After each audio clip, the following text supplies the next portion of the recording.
അപ്പോൾ ഒരുപാട് നാളുകൾക്ക് ശേഷം ഞാനും ചേച്ചിയും മക്കളും കൂടെ ഫുജൈറയിലുള്ള അനിയത്തിയുടെ അടുത്തേക്ക് വന്നതാണ് കേട്ടോ.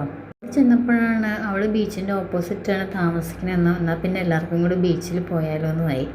അങ്ങനെ ഞങ്ങൾ ഓരോ വർത്തമാനമൊക്കെ പറഞ്ഞ് റെഡിയായി ബീച്ചിലേക്കുള്ള നടത്തത്തിലാണ്.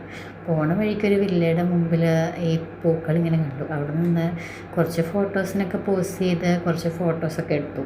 അങ്ങനെ നടന്ന് ഞങ്ങൾ ബീച്ചിലെത്തി. പിള്ളേരൊക്കെ ഭയങ്കര എക്സൈറ്റ്മെൻറ്റിലാണ്. ഇനുവാണെങ്കിലും ഇളയാണെങ്കിലും എക്സൈറ്റ്മെൻറ്റിലായിരുന്നു. പിന്നെ കടൽ കണ്ട സന്തോഷമായി, കളിയായി.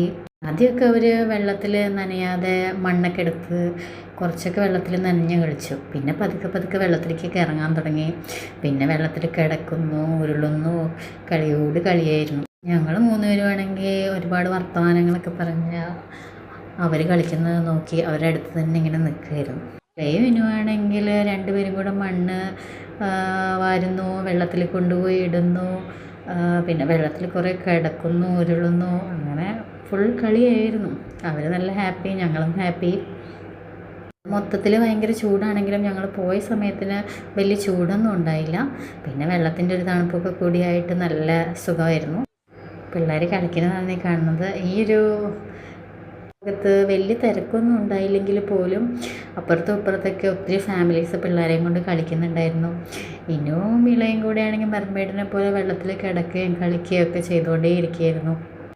ആദ്യം ഉണ്ടായിരുന്ന പേടിയൊക്കെ പോയി ഇനുവിന് കുറച്ച് കളിച്ച് കഴിഞ്ഞപ്പോൾ. പിന്നെ മണ്ണിൽ കൂടെയും വെള്ളത്തിൽ കൂടെയും ഈ നീന്തലും കളിക്കലും ഒക്കെ ആയി. ഞങ്ങളാണെങ്കിൽ അവരുടെ അടുത്ത് തന്നെ പിടിവിടാതെ നിന്നു. പിന്നെ അവർ കളിക്കുന്നത് നോക്കി കടലിൻ്റെ ഭംഗിയൊക്കെ ആസ്വദിച്ച് ഞങ്ങളിങ്ങനെ ഓരോ വർത്തമാനങ്ങളൊക്കെ പറഞ്ഞ് ഇങ്ങനെ ഇരുന്നു.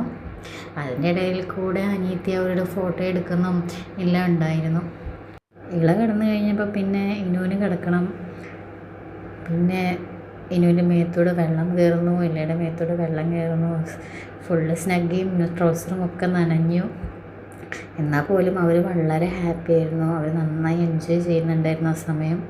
2 പേരും കൂടെ ഒരുപാട് കളിച്ചു, ഓടി.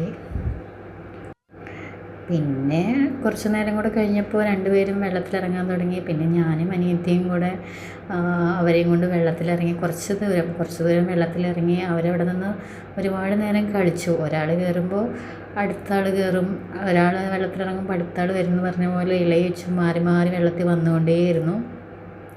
ഒരാൾ കരയിലേക്ക് ഓടിയിട്ടുണ്ടെങ്കിൽ അടുത്ത ആൾ കരയിലേക്ക് ഓടും. അപ്പോൾ ദേ ഇള വന്ന് കണ്ട് കഴിഞ്ഞപ്പോഴത്തേനും ഇനി വീണ്ടും ഓടി വെള്ളത്തിലേക്ക് വന്നു. പിന്നെ 2 പേരും ഭയങ്കര ഹാപ്പി ആയിരുന്നു വെള്ളത്തിലിങ്ങനെ കളിക്കാൻ പറ്റിയതിൽ. പുലിത്തിരക്കിൻ്റെ ഇടയിൽ ഇങ്ങനെ എപ്പോഴെങ്കിലും വീണ് കിട്ടുന്ന സന്തോഷ നിമിഷങ്ങൾ നമുക്ക് എന്നും ഒരു ആശ്വാസമാണ്. പിന്നെ ഞങ്ങൾ 3 പേരും ജോലിയുടെ ഇടയിൽ ഇങ്ങനെ ഒരുമിച്ചൊക്കെ കിട്ടുന്നത് വളരെ അപൂർവമാണ്.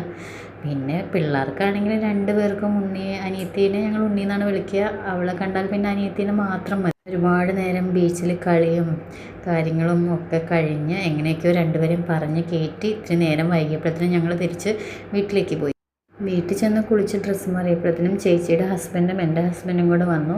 ഞങ്ങളെല്ലാവരും കൂടെ വേഗം ഫ്രഷായി അടുത്തുള്ള ഫുജൈറയിൽ തന്നെ ഫുഡ് പാൻ എന്നുള്ള റെസ്റ്റോറൻറ്റിൽ പോയി ഫുഡൊക്കെ കഴിച്ച് ഇന്നത്തെ ദിവസം കഴിഞ്ഞു.